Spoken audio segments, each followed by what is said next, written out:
Hola radio oyentes. Bienvenidos a Radio Dimensión LB1.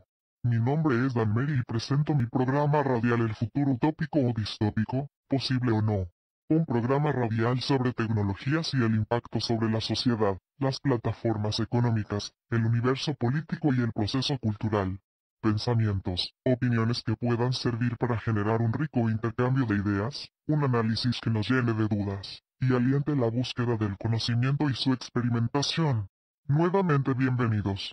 Buenas tardes, buenas noches, buenos días, radio escuchas, en cualquier longitud que ustedes se encuentren. Bienvenidos a este año nuevo 2022 y estamos comenzando con mi programa radial sobre distopías, utopías posibles o no. Es el primer episodio de este año. Además de ser un episodio que va a estar en varios capítulos, va a tocar varios temas que tienen que ver con nuestra forma de vida, con los cambios que son posibles, con aquellos cambios que aceleró todo este proceso pandémico, que es lo que está pasando en el mundo. Bien, hay cambios posibles y desarrollos tecnológicos que acontecieron hace años que facilitarían una nueva forma de concebir la vida en el día a día en diferentes aspectos, como ser la educación, el trabajo, la vivienda, la transportación y hasta las relaciones personales. Estos cambios posibles que se gestaron en procesos tecnológicos que llevan años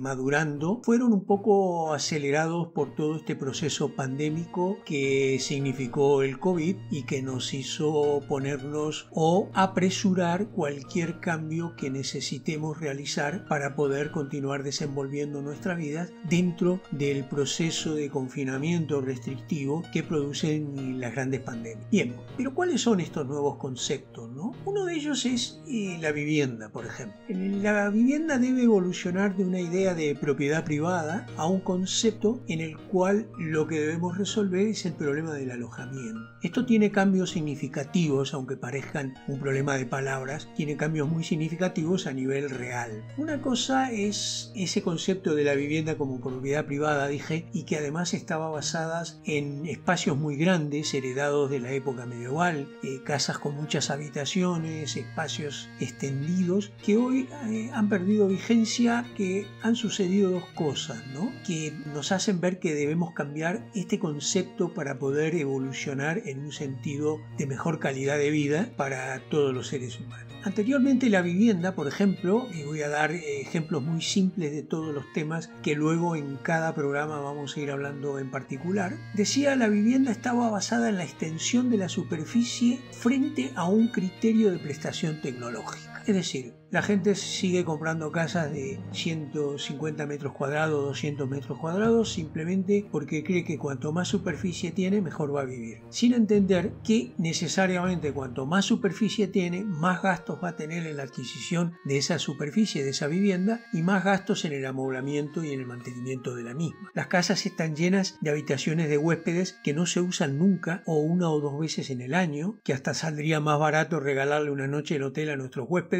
que alojarnos en nuestra casa. Las viviendas, si nosotros lográramos pintarnos la suela de nuestros zapatos con un color que lo fuéramos marcando en el transcurso del día, veríamos que de toda esa cantidad de metros cuadrados que tenemos, solamente nos movemos en algunos pocos de todos ellos, que son los que realmente necesitamos. Y a partir de este concepto de gran superficie, empezamos a perder o empezamos a invertir innecesariamente en superficie lo que deberíamos invertir en prestación tecnológica de una casa. ¿Cómo cuáles? A ver, aislamiento térmico, materiales o nanomateriales adecuados que generen un buen aislamiento térmico, vidrios triples. ¿Eso qué significa? Significa mucho menor gasto energético tanto en verano como en invierno, porque un buen aislamiento térmico hace que nuestra casa se mantenga fresca con un ventilador o un aire acondicionado a bajo consumo, o se mantenga relativamente cálida en invierno con una estufa o con un sistema de calefacción calefacción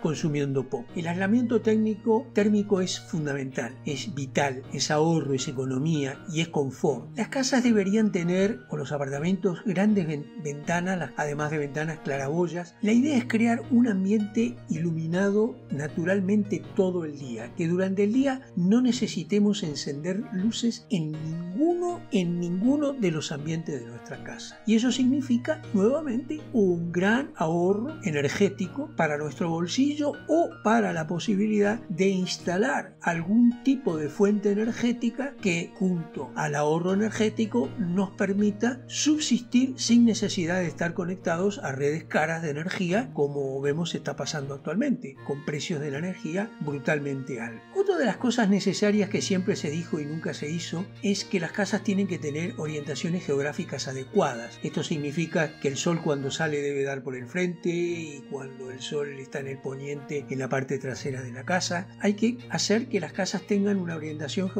geográfica adecuada, por eso genera buena luminosidad durante el día y un ahorro energético bastante importante, ¿no? Y esto alimenta lo que es priorizar el ahorro energético, tanto sea en la luz, en la calefacción y el aire acondicionado. Espacios que en cuanto a extensión de superficie estén adecuados al uso real de o los habitantes de la casa para evitar costes de mantenimiento altos y un amoblamiento altísimo en costo, solamente el adecuado. Los espacios deben ser escalables, fácilmente modificables, una suerte de geometría variable acuerdo a las necesidades cambiantes que vamos teniendo todos los seres humanos. Todos sabemos que hoy en día, si queremos hacer alguna reforma en nuestra casa, hay que contratar albañiles, hay que contratar gente, sacar una increíble cantidad a veces de permisos municipales que cuestan dinero, tener en obra la casa, desperdicios en la vereda, simplemente porque por ahí queremos mover una pared, vamos a decirle, 2 metros, o queremos modificar un ambiente de una cocina que no tenga una pared, sino que tenga un acceso libre. Simplemente porque las casas son fijas, no son escalables. Y ni les cuento cuando en la estructura de realizar el edificio o la casa se utilizan lo que se llaman paredes de carga, que son imposibles de derrumbarlas porque están soportando la carga de la estructura del edificio. Todo eso hay que evitarlo. Necesitamos escalabilidad, ambientes que sean fácilmente modificables, geometría variable, que eso vaya caminando de acuerdo a nuestras necesidades, que son cambiantes todo el tiempo. Hay momentos que necesitamos el escritorio o el área de escritorio más grande y el área de entretenimiento más pequeño, o viceversa, y tenemos que tener escalabilidad. Bien, el nuevo concepto de hogar comprende áreas obviamente de dormitorio donde se descansa, se duerme, baños, el baño obviamente que es, ya sabemos la utilidad que tiene un baño en todo sentido. La cocina debe ser modificada, en lo posible adecuada al establecimiento de algún tipo de permacultura, que haya espacios necesarios para establecer, por ejemplo, crear yogur a partir de kéfir, de kombucha o productos fermentados, amasar pan de amasado con levadura, es decir, que permite incorporar ese tipo de alimentación a nuestra vida. Además, las casas tienen la sala de entretenimiento y oficinas o estudio de trabajo, que se ha incorporado, bien sabemos, mucho a partir sobre todo del confinamiento de la pandemia. Ese es el nuevo concepto del hogar que tenemos. Antes no existía, antes el hogar era para dormir, para entretenerse, para hacer vida social, pero el trabajo, la oficina y el resto estaba afuera, inclusive esta parte del entretenimiento. Íbamos a cines, íbamos a teatros, eso no estaba dentro de la casa. Ha cambiado el concepto. Necesitamos la utilización de paneles solares como fuente de energía y, cuando sea posible, geotermia de baja entalpía para calefacción y refrigeración, para también comenzar a bajar costos energéticos y consumo energético. También es posible que muchas de los dispositivos que utilizamos en la casa como licuadoras, como moledoras, como molinillos de café, etcétera, etcétera, puedan volver a una etapa manual, algunos de ellos, o si no, ser aparatos de 24, de 12 o 24 o 48 voltios, que obviamente consumen mucho menos que lo que consumen aparatos de 220 voltios en su prestación, ¿verdad? Las casas deben tener internet de alta velocidad, tanto el acceso a la internet a través del router y lo que es la fibra óptica, y las casas deben estar totalmente cubiertas por redes Wi-Fi o Li-Fi que permitan una alta y rápida conectividad en toda la casa, porque la vamos a necesitar, porque ahora vamos a trabajar en la casa, vamos a tener el entretenimiento en la casa, vamos a tener un montón de dispositivos de métrica como ser temperatura ambiente para controlar en remoto la temperatura de nuestra casa, el consumo eléctrico que hubiere o no, el consumo de agua, todo lo que son la IoT, que puede estar reportando permanentemente todos los consumos, por los cuales pueden ser mejor monitoreados y por lo tanto mejor controlados. Y también tenemos que pensar de ese sistema de propiedad, ese sistema de realtor, ese sistema inmobiliario que hasta aquí ha sucedido, debe ser cambiado, debe haber un sistema de usufructo que reemplace a este obsoleto criterio de propiedad, el cual facilite la movilidad por diversas cuestiones laborales, estudios, medicinales, y que la construcción de las casas se haga con nanomateriales o materiales. Sé que en China están usando unos materiales muy livianos en casas o apartamentos que se pueden levantar en aproximadamente 3 o 4 días, lo que eso bajaría los costos una barbaridad, ¿no? Es decir, evidentemente estamos en condiciones de hacer toda una revolución en lo que es el mundo de la vivienda, porque vemos de que construir casas de piedra ya no da resultado. Bien, otro de los puntos importantes que la tecnología nos va permitiendo y nos va a permitir más en un futuro próximo, y que un poco el COVID lo puso como una necesidad primordial, es el sistema de transportación. El sistema de transportación debe evolucionar de ese concepto arcaico e ineficiente basado en el automóvil privado a un sistema de transportación público o basado en un modelo de pagos por servicios de transportación. Los autos privados son caros, hay que pagar seguros, hay que pagar impuestos, mantenimiento y reparaciones, y además se van devaluando.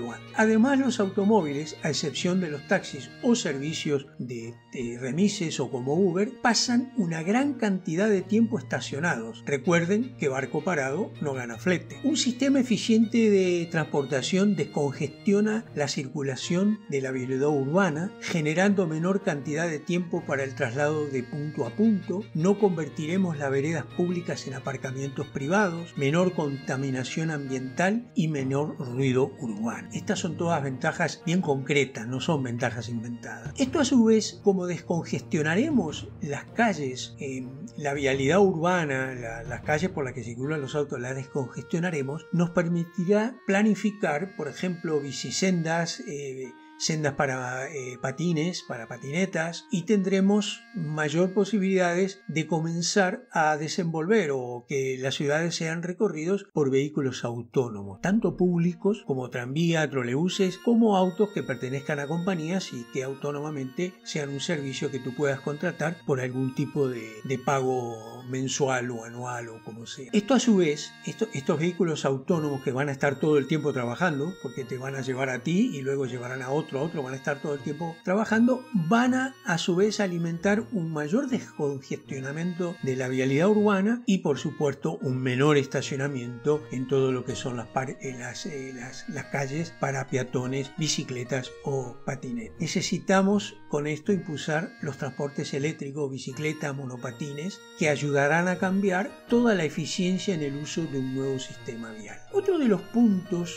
que es necesario echarle el ojo y comenzar a vislumbrar la posibilidad de cambios es a la educación. Es obvio que la educación presencial ha llegado a un límite y que presenta problemas que el COVID por un lado desnudó. Si hay algún tipo de pandemia, las escuelas no pueden ser utilizadas sino a riesgo de contagio. Además, se ha creado lamentablemente un concepto de que las escuelas son una guardería para que la gente pueda ir a trabajar, lo cual no es cierto. Las guarderías son guarderías, pero las escuelas son o deben ser un ámbito de formación de los niños. Para cuidar niños están los llamados canguros. Para cuidar niños no están las maestras. Yo no puedo contratar a una maestra cuando quiero que alguien cuide a mi hijo 4 horas por día, sino un canguro. Entonces estamos confundiendo escuelas con guarderías y maestros con canguros, y esa confusión no es nada buena, ni desde el punto de vista educativo, ni desde el punto de vista de la perspectiva, ¿no? Seguimos concentrándonos en construir espacios para escuelas y luego hay que mantenerlos y luego hay que reformarlos y luego, como no son modulares y escalables, sino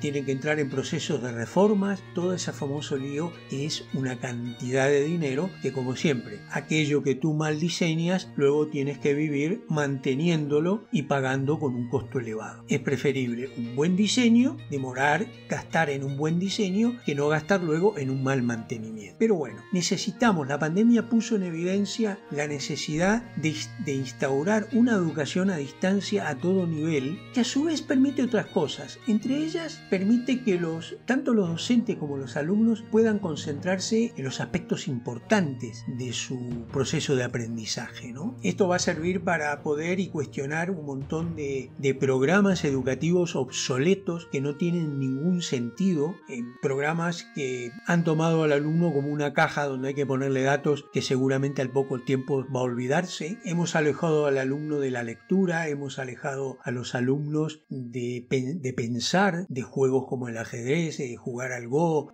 elaborar todo lo que es el pensamiento aritmético lógico. Todo eso se ha olvidado. Se ha sustituido por una educación pueril, banal, una educación casi anecdótica de datos subjetivos, históricos o en algunos casos cuestiones de género, cuestiones que no hacen a la educación. Nosotros tenemos que enseñarle a la gente no a rezar o a entender qué es el género, sino tenemos que enseñarle a la gente a que piense, a que aprenda a pensar, a evaluar, que tenga pensamiento crítico. Los niños, los alumnos secundarios y los terciarios, que tengan una buena formación, que es la manera en el cual van a poder ser útiles a toda la sociedad en el futuro, ¿no? Podemos tener, por ejemplo, buenos profesores que generen videos que los alumnos pueden ver 1, 2, 3, 4, 5 veces lo que les interese, a diferencia de una clase presencial, que la ves en ese momento, lo que no entendiste o no aprovechaste ahí, murió contigo, porque eso no tiene rewind. Libros digitales, ejercicios, podemos comenzar a experimentar otro tipo de educación que basa mucho más allá del criterio subjetivo del educador o del maestro. Que el alumno se prepare de una mejor manera para todo lo que llamamos o lo que debe ser la formación autodidacta, que es la que luego tiene que acompañarlo en el resto de sus días. Y vuelvo y repito, recordemos que el objetivo principal de la formación es enseñar a pensar, no a extender certificados que deben ser renovados periódicamente para ganancia de las corporaciones que los extienden. La formación es el conocimiento, es compartir el conocimiento, es compartir la experimentación. La formación no es ponerse a charlar, hablar de materias que no tienen otro sentido que subjetivos, que son opiniones. Junto a esto también tenemos que ver que hay otro aspecto que es importante y que el COVID lo puso bien en la palestra, bien arriba de la mesa, bien como harta prioridad en la agenda, que es el trabajo remoto o también llamado teletrabajo. El trabajo presencial, obviamente, en el proceso pandémico sufrió de parates increíbles para evitar el contagio, pero eso a su vez nos permitió acelerar el descubrimiento de algo que ya habían descubierto empresas tiempo atrás, de que el trabajo en remoto es más eficiente que el trabajo presencial. ¿Por qué? Por dos razones. Primero, porque el trabajo remoto o teletrabajo ya no se trata de comprar y controlar tiempo de trabajo, sino se trata de contratar la habilidad de desarrollar tareas por objetivos muy vinculados a las habilidades que se tengan o se puedan adquirir. Esto también conlleva a modificar entre los diferentes agentes del proceso creativo cambios en la llamada relación laboral o profesional. La época del fordismo, el estajanovismo, ya pasó hace mucho rato. Las empresas no pueden seguir basadas en un reloj que controla a qué hora entraste, a qué hora te fuiste, sino que los procesos de trabajo hoy ya no tienen que ser productivos, sino creativos, innovadores, y eso es lo que hará que muchas empresas puedan ganar mejores espacios en la sociedad, y a su vez los teletrabajadores puedan, si se atreven a ser creativos, a estudiar, hacer sus tareas rápidas y ganar tiempo para ellos mismos, tiempo para el ocio, tiempo para estudiar o lo que sea. Otro de los aspectos que estamos rezagados y que nuevamente el COVID lo puso en forma crítica es la realización en muchos países trámites, la realización de cualquier trámite municipal, federal, nacional, etc., esos trámites deben realizarse a través de Internet sin la tediosa necesidad de la solicitud de citas y una pesada burocracia que va detrás de esta cita, que lentifica y encarece los trámites a realizar. Además, volvemos a lo mismo, tenemos que mantener una cantidad infinita de edificios y oficinas totalmente ineficientes, mal dotadas de recursos, cuando hay un montón de tareas de gestión de documentos, de gestión de certificados, de gestión de lo que sea, que pueden realizarse a través de Internet sin necesidad de congestionar las calles y los edificios de gente que suele hacer hasta 4 o 5 citas para un trámite que podría realizarse en Internet en solamente 5 minutos. Y esto también rige para los bancos.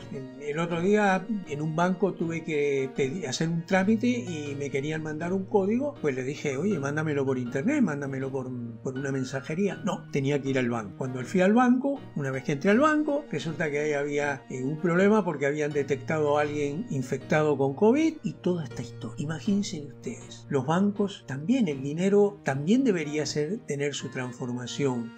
La utilización de divisas digitales como el Bitcoin u otras criptodivisas como medio de pago y ahorro. Estas divisas son básicamente inconfiscables por ningún gobierno, son anónimas, están en base de datos de público acceso, o sea, son distribuidas y descentralizadas, y es una forma de quitarle al Estado el monopolio de la moneda, su emisión y distribución, que tantos dolores de cabeza nos está trayendo con esta deuda inconmensurable en el cual se sigue fabricando papeles que nunca terminan en las manos de quien deben, sino en las manos de unos pocos que se terminan enriqueciendo más. El Bitcoin o las criptodivisas pueden generar divisas regionales, divisas orientadas por profesión, por mercados, que serían mucho más útiles a la gente que andar en algunos países especulando con divisas que no se controlan y que además pueden ser confiscadas con solamente utilizar un botón de una computadora. Las energías renovables son necesarias por su característica menos contaminante, además de poder ser distribuidas y descentralizadas. Ese concepto de la energía centralizada en manos de un monopolio, ayer fue el Estado, hoy son empresas que el Estado le transfirió ese monopolio, que terminan cobrando ya no precios de mercado, que son mentira que son precios de mercado, son precios de monopolio, de una actividad monopólica sobre, en este caso, la energía. Necesitamos energías descentralizadas, utilizar energías no contaminantes como pueden ser la energía de las represas hidráulicas,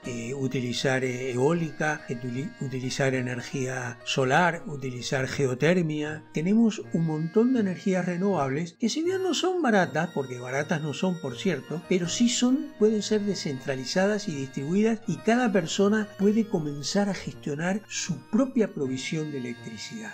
Otra vez vamos a quitarle nuevamente a las grandes corporaciones, ya no al Estado, ese monopolio que tienen establecido sobre la distribución de la energía y por lo tanto sobre su precio. Es una manera de cambiar una matriz energética que deja bastante que desear. En fin, estamos viendo que vivimos en un mundo donde muchos cambios ya son científica y técnicamente posibles. ¿Por qué? Porque, como dijimos, ya están las bases tecnológicas servidas para poder realizarlos, y otras, como lo que es cuántica, la energía en base de torio, que no es tan peligroso, y la inteligencia artificial, están en pleno desarrollo y seguramente en los próximos años van a empezar a arrojar resultados interesantes, aunque hoy por hoy estén un poco dando sus primeros pasos. Pero bienvenidos esos primeros pasos. Claro, cuando nos preguntamos, pero ¿por qué estos cambios nos están dando? ¿Por qué estos cambios no se están refrendando o materializando? Hay varios motivos. Obviamente, estos nuevos cambios tienen viudos o viudas. Me refiero a todas las empresas que están ancladas en el pasado y que perderían toda su utilidad en estos nuevos escenarios. Serían inútiles, como aquella persona que en finales de 1800 fabricaba carretas y criaba bueyes o caballos, y cuando llegó el automóvil a combustión, se le acabó el negocio. Pero no para que esa persona no se le acabe el negocio,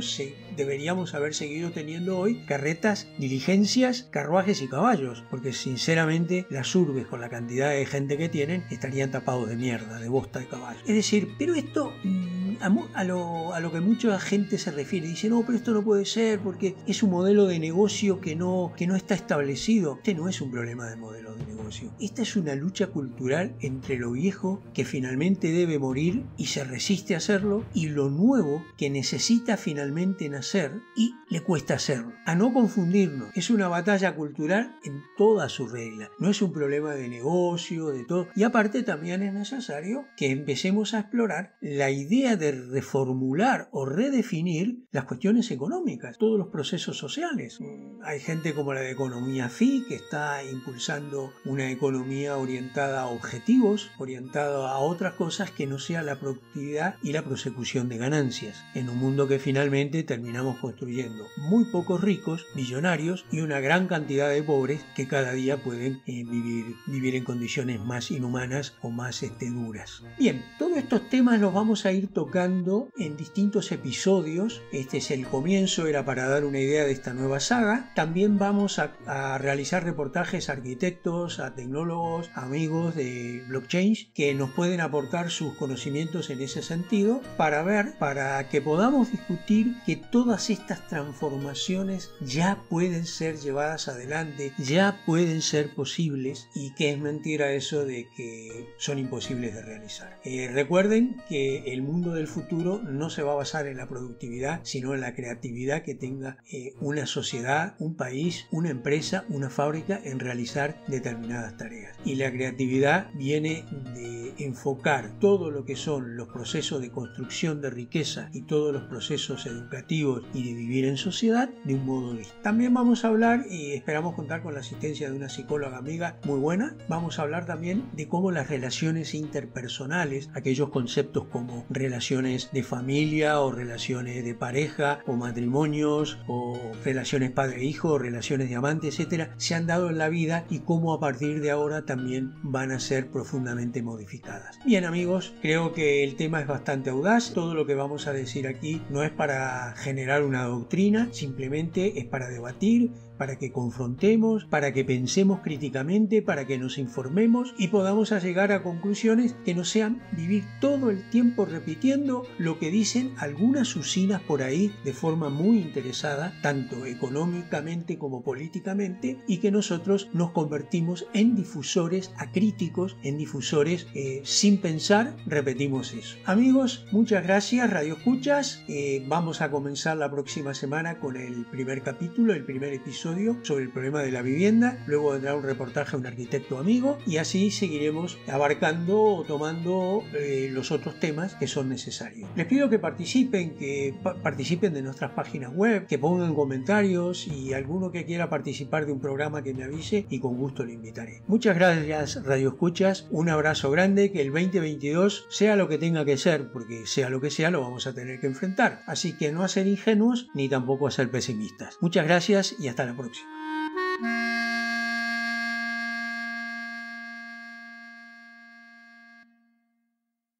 Gracias por compartir con nosotros estos encuentros semanales. Les recordamos que en nuestro blog, radiodimensionlb1.wordpress.com/home pueden encontrar más información. Los esperamos en nuestro próximo podcast.